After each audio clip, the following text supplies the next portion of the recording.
हाम्रो कुकुर तिहार सधैँ कुकुर तिहार यसै गरी हामीले सधैँ दैनिक खाना खाउँछौँ।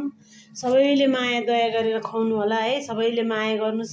आफ्नो घर वरपर आउनेलाई एक गाँस खाना दिनुहोस्। पटक्का पड्काएर सबै भौँतारेर हिँडाछन्।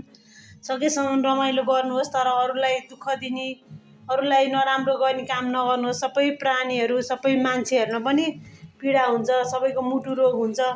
सबै बाटोको सडकको बच्चाहरू सबै भौँतारेर हिँडाछन्। यो पटक्का पड्काउनलाई एउटा समय एकछिन पड्काउनुहोस्, त घरिघरि घन्टौँ घन्टौँ पड्काउँछन्।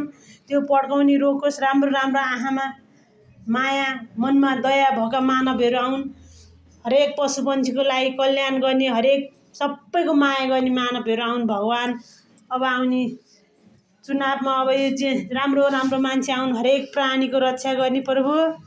हामी सबै बाँच्नुपर्छ, सबैलाई माया गर्नुपर्छ भन्ने चेतना मनमा, हरि आँखामा दया, मनमा आँखामा दया भावना भएको, मनमा हरि दया माया भएको मानवहरू आउन्।